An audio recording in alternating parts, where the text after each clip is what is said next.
Brett Allen with the Brett Allen Show, chatting with Richard Curtis. This is a remarkable moment for the show. Mr. Curtis, thank you for your time. It's a pleasure to meet you and have this conversation today.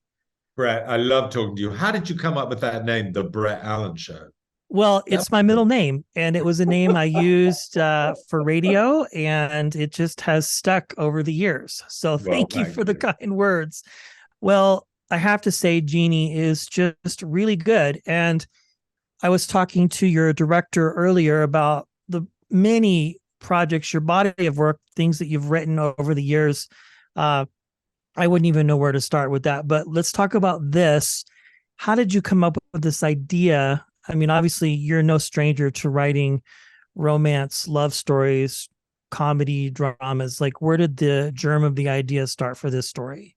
Well, it's funny, in a strange way, all my films are based on a kind of dream scenario. Yes. If you look at Notting Hill, that's everybody's dream. You're just a Oh, I normal mean, guy. everybody's And love dream for yeah, sure.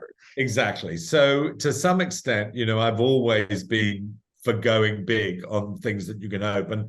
At Christmas, when you're running around and you can't think of anything to buy for a Christmas present, it's a dream scenario to have a genie who'll get you out of Christmas trouble and emotional trouble. So I actually devised it with a friend of mine, Lenny Henry. We were away in Africa making a documentary for my charity, and we just started to think about doing something magic at Christmas.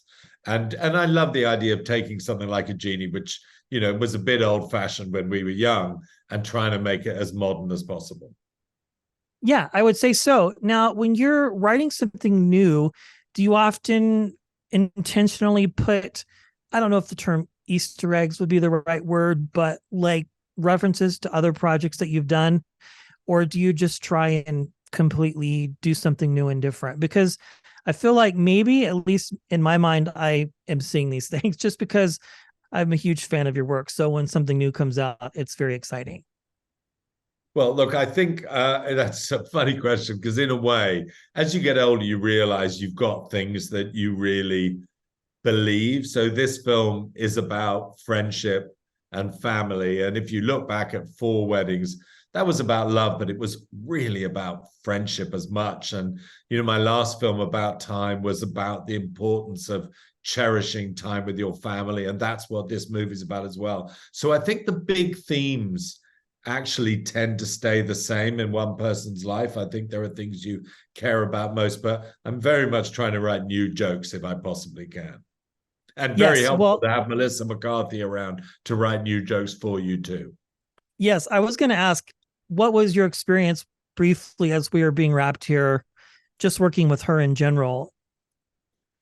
She was a joy. The thing is, she did what you dream. She did the lines we'd written, and then at the end, she'd say, "Oh, wait a second, I've got an idea." And often those lines are my favorite ones in the film.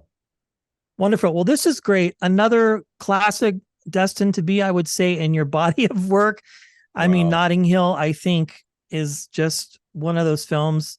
I think it's that time of year where it's going to start playing again. So I'm excited for that. But also, this is a lot of fun. I think audiences will love it and embrace it, just like they have all your other projects. Mr. Curtis, this is a huge honor. Thank you so much for your time, and congratulations on Genie, streaming soon here on Peacock. Thank you. Lovely to talk to you. Lovely as well. Thank you, sir.